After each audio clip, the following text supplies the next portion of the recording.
Good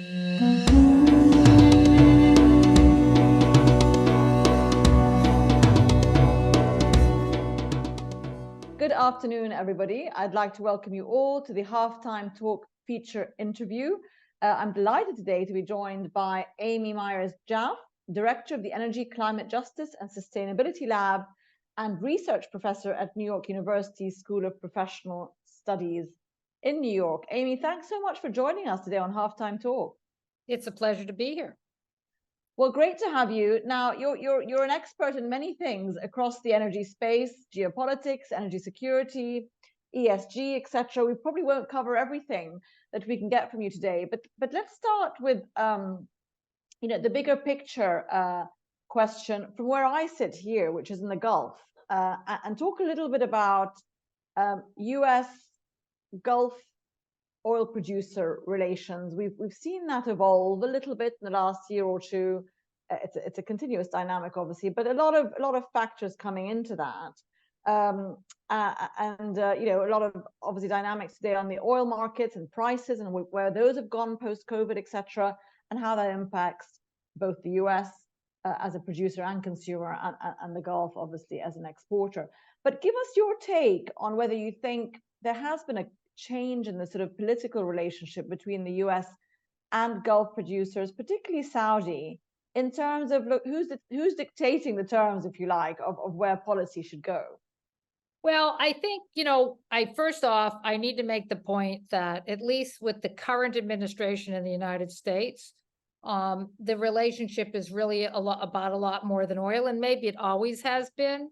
But I think particularly at this moment where we're talking about regional peace negotiations, where we're talking about the role of nuclear power, which of course is important in the United Arab Emirates, but increasingly something that's of interest in Saudi Arabia, and of course understanding what happens in Iran on the nuclear issue. These things I think are top priority right now in the Biden administration, and so I think that those higher priorities maybe influence a little bit the downplaying of oil as sort of the central public feature of the relationship. And what I would say on oil is the following thing.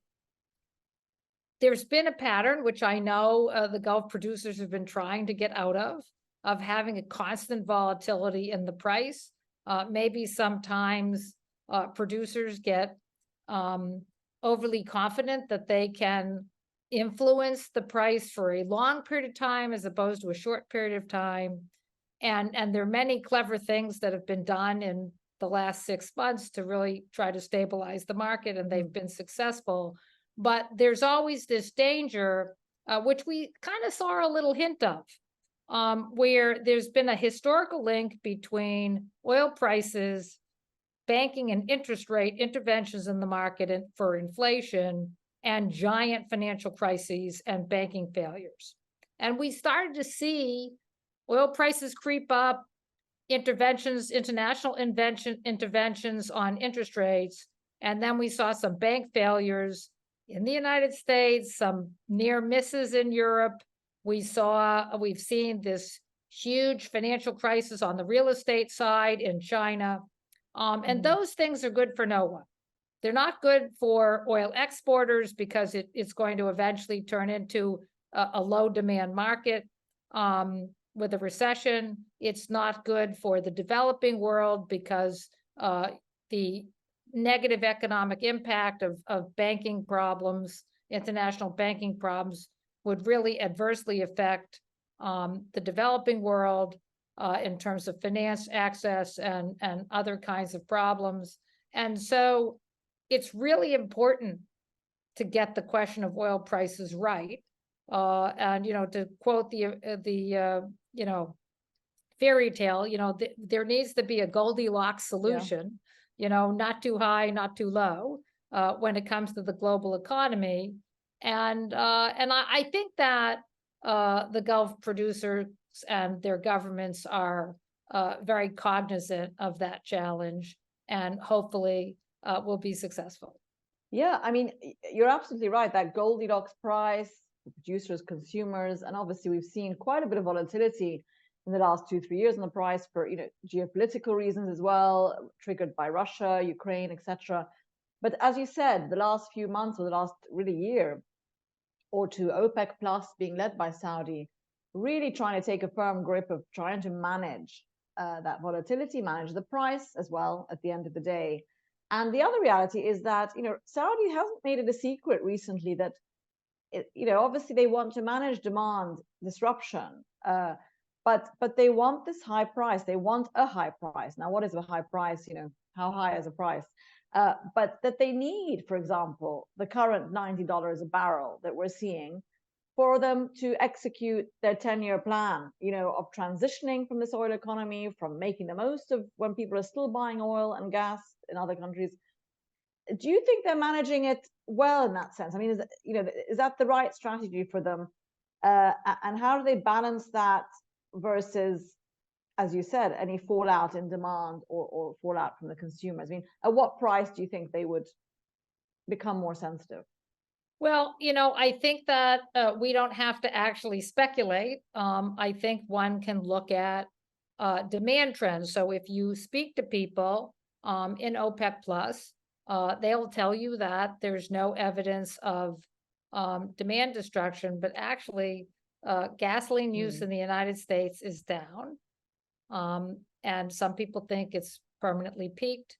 I think the indications of what's happening in China, they had been stockpiling, maybe partly because they have commitments to buy Russian oil and so forth. And so that kind of like backed up in their system. But, the oil market tends to have gravity. And even the Crown Prince was reported out of Japan as saying that Saudi Arabia will have to take a careful eye on the markets and market stability, and might have to at some point put more oil back into the market. So I think that there's an understanding of this sort of balancing act, and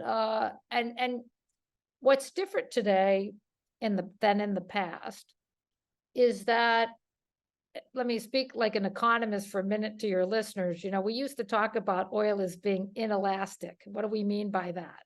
Price can go up, and if you have to drive to work anywhere in the world and you are doing that by vehicle, you don't have access to public transportation, then you don't have any choice. Whatever the price is, you're going to buy fuel and you're going to drive.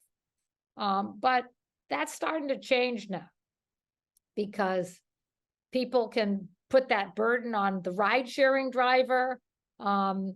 People can, a lot of people are starting to change their lifestyle in urban areas to have what we call the walkable life. So I'm just not going to involve a vehicle at all. In a lot of cities, of course, across the world, using a vehicle is very difficult because of traffic. But what we're seeing is every time the price of oil goes to a level, and it's unclear, 100%, one would have to take out a computer and really do a study, more and more people will switch to electric vehicles. And, here in the United States, people's average fuel cost for an electric vehicle is somewhere between $5 and $12 a week, as opposed to gasoline, which could go anywhere from $60 to $110 a week, depending on the fuel economy of their vehicle. And so you're starting to get people, you're at a random event, even in the oil industry, and people are starting to talk about how much money they're saving with their electric car. Not too loudly. Right. And the prices of these vehicles are coming down. Yeah. And so I do think there is this sort of trajectory where at a certain oil price level, those things are going to happen faster. Companies are going to put in more fleets. Users that use oil for something other than cars, they're using oil in manufacturing or whatever, are going to try to switch to some other commodity. And so we are starting to see impact on the long run. And that is something that policymakers have to consider when they think about what is the, Goldilocks price and what's going to work and what's not going to work. Okay, and you mentioned that's really interesting, actually. That sounds like a really good economical deal there in the US, in terms of obviously gasoline prices versus electric vehicle. Here, of course, in the Gulf, we have less tax and lower prices, but we've felt the pinch as well with these rising energy prices generally across the last year or two. You mentioned US gasoline prices, and of course, they're not there yet this year yet, but at a certain point last year, they rose quite high. A lot of sensitivity there, as you said, on the consumer front. You've got US elections in the next year coming up. And you also had the SPR that the US used to try and kind of do its own thing to control prices when OPEC wasn't listening, let's say, last time. But there's been obviously, in terms of refilling that, some challenges. And many people have said they should have refilled their petroleum reserve when they could, when prices were a bit lower than they are today. Does the US really look at that anymore as a sort of market management vehicle for its own purposes? It was obviously there initially as a security thing. I mean, it's not empty, and so it's still there as a tool, and I do think that there are other, schemes the U.S. government can do. They can loan oil to companies and have the companies give it back. We've seen a huge increase in drilling in the United States. So there's some creative things the administration could do to encourage companies to drill more if we were suddenly in a serious shortfall. But I'm not feeling like that's likely to happen around the U.S. elections. You've got a lot of production coming out of Iraq and Iran. We're seeing increases in non-OPEC. Not only is U.S. production up, but production's up in places like Brazil and other countries. And so, one always has to worry about geopolitical events, unexpected geopolitical events. You mentioned the Russia-Ukraine war. That was, of course, had a big impact in markets, more sustained, I think, in natural gas than in oil. But there's still a lot of tools, and if it was a real emergency, the United States and its allies have the tool of conservation. Yeah. And as you said, pumping more. And you mentioned there's new supplies coming on from the likes of Brazil and Guyana, and of course we also have a little slight loosening in approach to Venezuela in terms of the sanctions there by the US and letting Chevron in again to sort of do a contract. Iran, even, the sanctions haven't changed, but the US is turning a blind eye to the extra Iranian oil we're seeing make its way, under the sanctions radar. So the incentive from the US's point of view to do that is obviously just keep the markets well supplied, right? I mean, and for that reason, put the politics aside for the time being if they're not doing any harm. But I do think, like I mentioned at the top of the show, the United States has other strategic interests and global interests that are not related to oil. The U.S. economy, which I think time has proven out, is more decoupled from oil as a source of energy, increasingly so, with new efficiency, with AI and logistics programs, so I can order something on Amazon and I don't have to drive to the store, and they have all kinds of ways of using algorithms to create fuel efficiency in their deliveries. So I do think that the United States economy is a lot more shielded to the oil price and the gasoline price than it was in the past. And so one of the things that research has shown, my own research has shown, is that part of the reasons why people get very hyperventilated about gasoline prices is that it's this big giant sign, when you're driving around. And in people's minds, believe it or not, polling has shown this, high gasoline prices are completely linked in people's minds with a financial crisis. And so if over time, more people get electric cars and the link between thinking that a gasoline price hike means that there's going to be a recession fades. I think that the political impact of gasoline prices will also fade. And I do think that there are other ways for the administration to help people who are having difficulty with fuel costs that go beyond just putting more oil in the market. Okay, so let's talk a bit about the U.S. economy because and recession, which hasn't really happened yet. I mean, let's not rehash too much what monetary policy has been the last year really.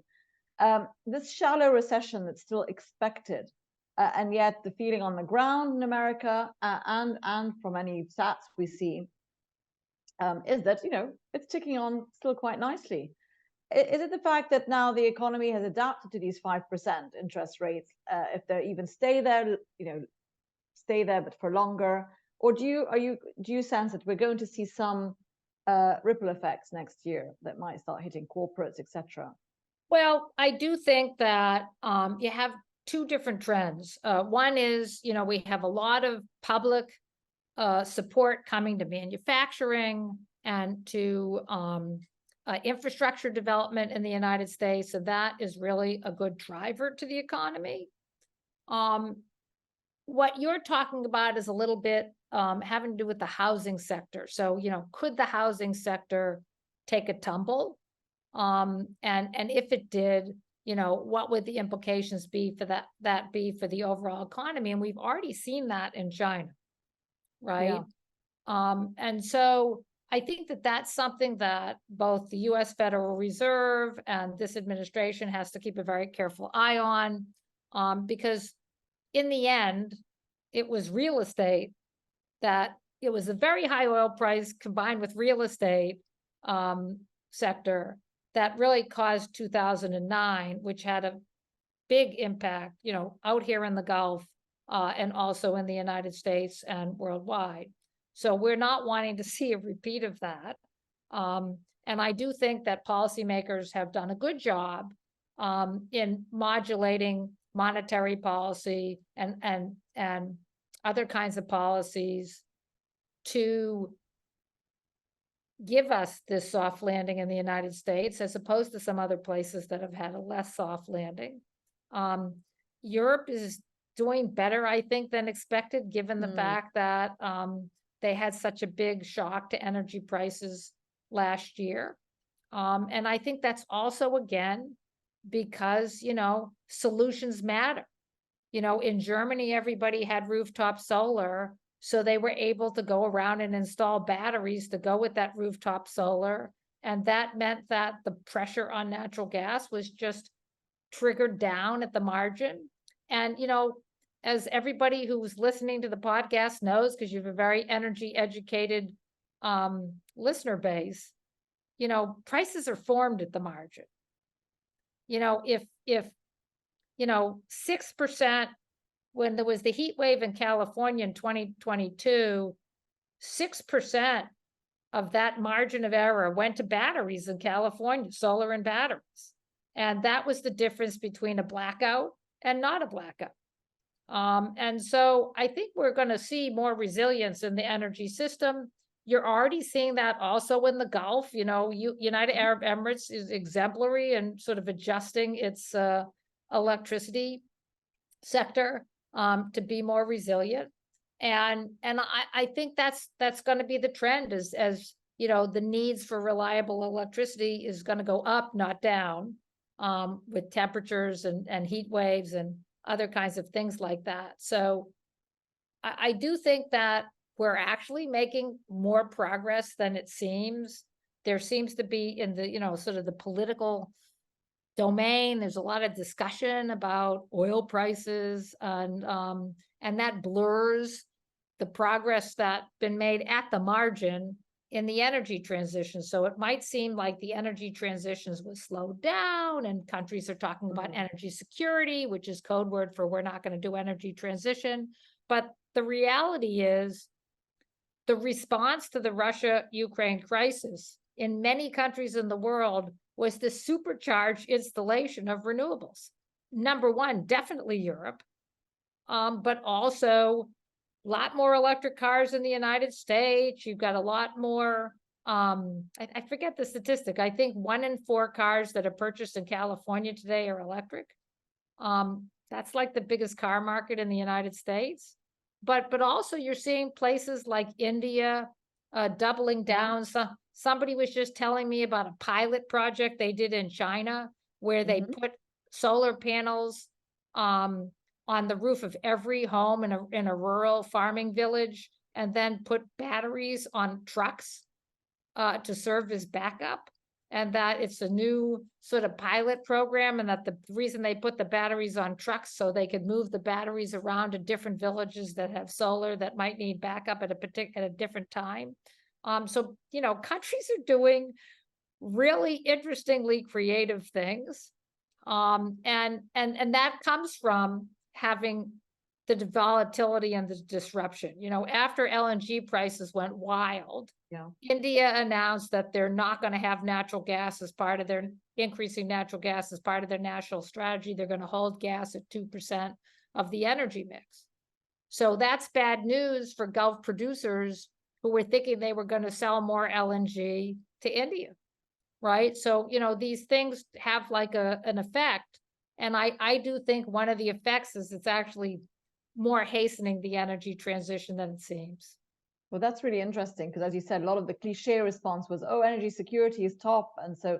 But as you said, Europe kicked into it. Was already quite well prepared. I mean, Germany had the bad luck of having given up nuclear power at a point. It looked like they shouldn't have done that, but they managed, and even the LNG infrastructure was looked into as well in Europe last year. I mean, you mentioned you know, the Gulf as well. It's doing its part, and you know, obviously here we have, you know, obviously an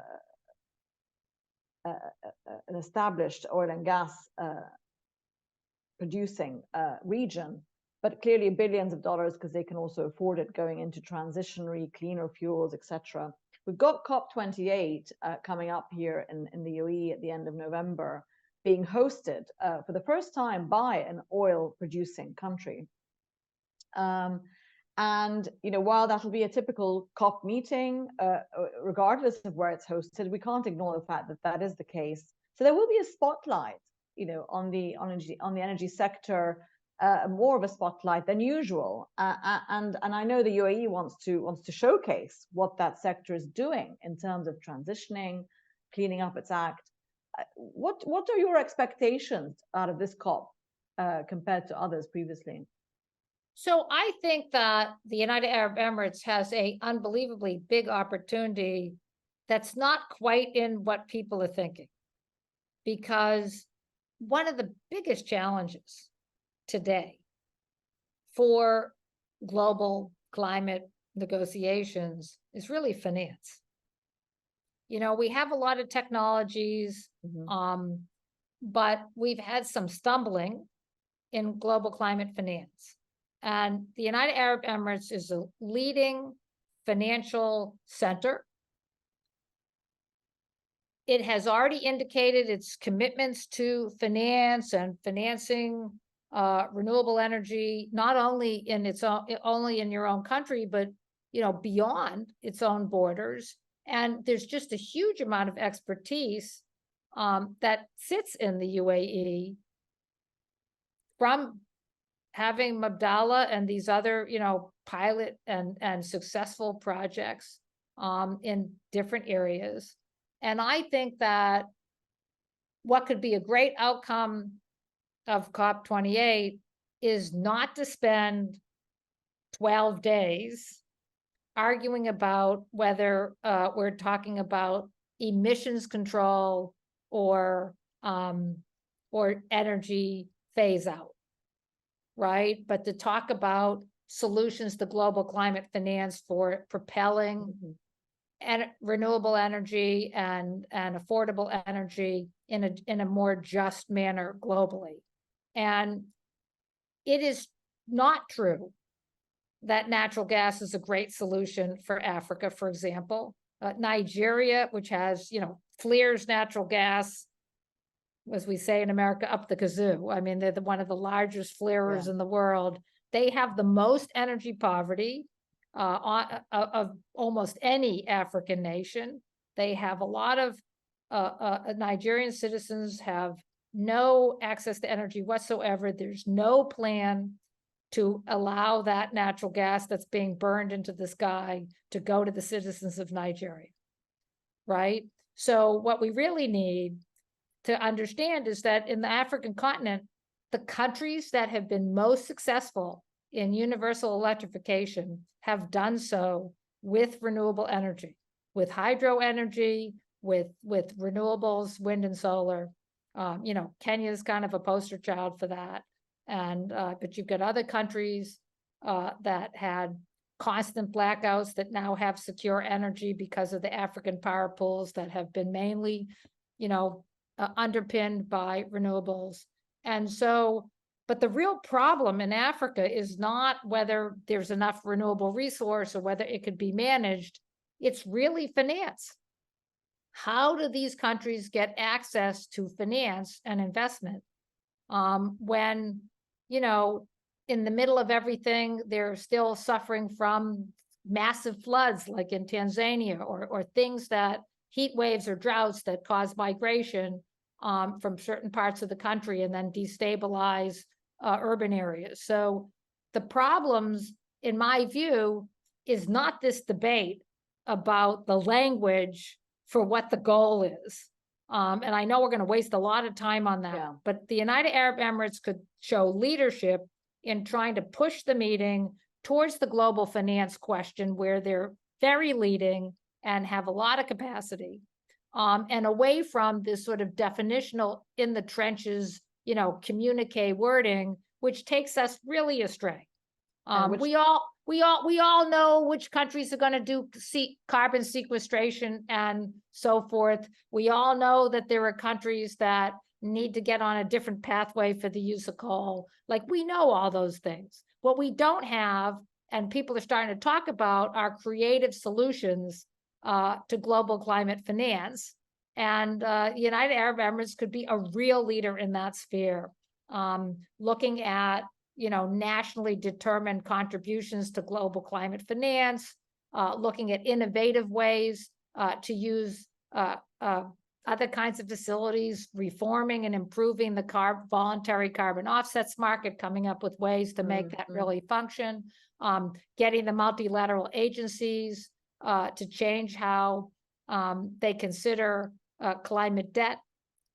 So, there's just a lot that, and the UAE has these phenomenal programs all around the world where they bring education and finance to bear in the global south. So really well positioned to show a leadership role. Well, let's hope that that happens. And I hope that they hear your message if they're not already planning that. Amy, we've run out of time, but just one quick question for you as we wrap this up, just in a few words. What would you say is, and of course, just talking about COP, I think the last COP meeting, I believe, ended with, after much pain and conversations, with some kind of more of a commitment to help developing countries to finance their transition. But of course, you need actual actionable sort of items there, don't you? Something more practical than that. Biggest risk for the energy market in the coming months, in the year ahead, what would you say could be a black swan that we haven't seen yet? Well, I always, of course, worry about global conflict. In any location, because that, we've seen that disturb the energy markets over and over and over again.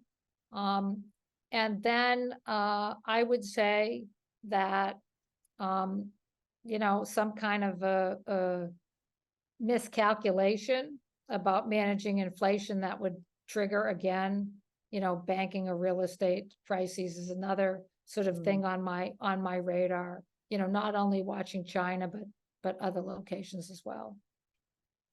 Okay, Amy Myers-Jaffe, Director of the Energy, Climate Justice and Sustainability Lab and Research Professor at NYU School of Professional Studies. Thanks so much for joining us today on Halftime Talk. It's been a pleasure talking to you. Well, it's been a wonderful conversation. Thanks again.